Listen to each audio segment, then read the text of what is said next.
He's home. I hear his keys in the front door and rush back to the kitchen to serve up dinner. I've timed it all perfectly. I'm so proud of myself. I don't ask him any questions. I wait for him to get settled. And wait to hear what he has to say. He takes off his Armani suit jacket and hangs it on the back of his chair. He sits, and we eat in silence. Ackee and saltfish, boiled plantain, and dumplings. His eyes stay fixed on his plate the whole time, and mine on him. He doesn't complain. Usually when I cook, Sean tells me, "That's not how my mum makes it. You didn't soak it for long enough. It's too salty, there's too much pepper." He always manages to complain about something. But not tonight. Not this week even. Never stir your rice and peas. My granny would always tell me. Just make sure you've put in enough water and let it boil down. Always soak your peas overnight, then drain and let them stand. Use onions as an excuse to cry. Never let anyone know why. Because you're a man. You must be strong. Your problems are your own. Life's not always sweet. Coconut milk is balanced out with salt. It's all in the timing. Burn the bottom and not a grain can be saved. He eats in record time. And when he's finished, he takes both of our plates to the sink and washes them. His shoulder muscles flex under his shirt as he dries the plates in a circular motion with the towel. See, he does help around the house. In fact, he gets annoyed with me sometimes for doing too much. One time he said to me, "If I wanted a housewife, I'd be with a woman."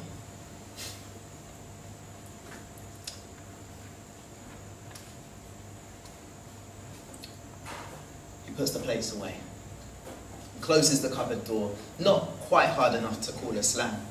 He turns to say something, and as our eyes meet, he seems at a loss for words.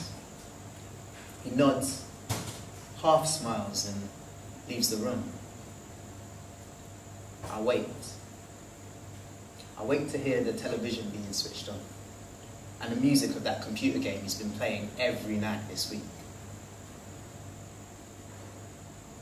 I listen out for the screaming and the gunshots because I think that means he's winning. I walk around the table to his chair and reach into the inside pocket of his jacket. Take out his phone. Password protected. I try my birthday. I try his birthday. I try his daughter's birthday. And I'm in, straight to the text messages. One from Dion, his baby mother. Sunday, pick up Tanya, midday, don't be late again. One from his sister Carla, Mum wants to know, are you bringing Tanya for Sunday lunch? One from his best friend Marlon, can't make it to the gym tonight, bro. I remember how happy I was on New Year's when I first got to meet Marlon. Until Sean accused me of coming on to him. "You're too friendly," he said. "You're smiling too much." But I thought he loved my smile. I spent New Year's Eve in hospital. Face swollen, body broken, spirit crushed. No. You should have seen how I looked. That was the first and last time I met any of his friends, and I kept mine well away. The next message is from J. No name, just the letter J. What time you coming round? The next message. Tell him you're not hungry. Next message. Eat me instead. I type the number into my own phone. Save it. and put his BlackBerry back into the jacket. Never stir your rice and peas, my granny would always tell me. Just make sure you've put in enough water and let it boil down. Always soak your peas overnight, then drain and let them stand. Use onions as an excuse to cry. Never let anyone know why, because you're a man, you must be strong. Your problems are your own. Life's not always sweet. Coconut milk is balanced out with salt. It's all in the timing. Burn the bottom and not a grain can be saved. I bend down to get the Tupperware from under the sink for the rest of the Atta saltfish. And on my way down, I lose the will to get back up. And I settle on the kitchen floor. I'm on my knees, praying to the kitchen sink. I lift my head up. I don't know what to do. Think.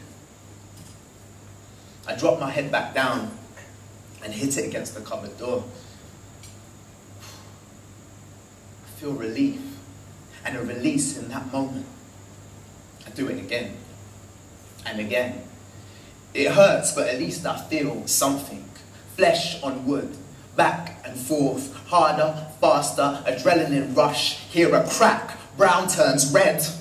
Hands on my shoulders. What the fuck are you doing, Leon? This is the first time he's touched me in a week.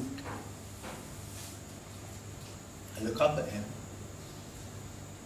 Leon, you're bleeding. Can't find the words I need to confront him. All I managed to say is, stay with me. What do you mean? Stay. Don't leave tonight. Okay, he says, confused.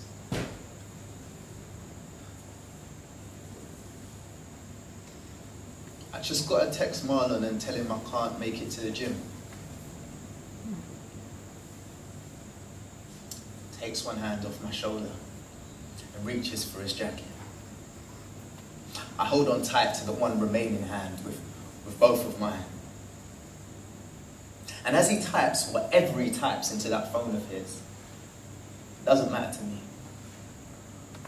All that matters is that he's here with me now.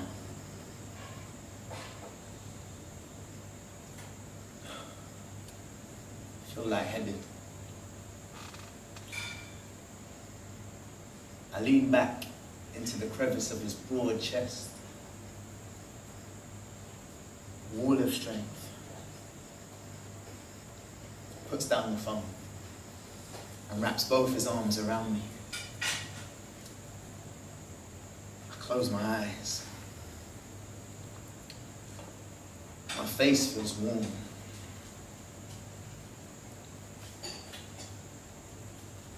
I lick my lips to find the familiar taste of my own blood.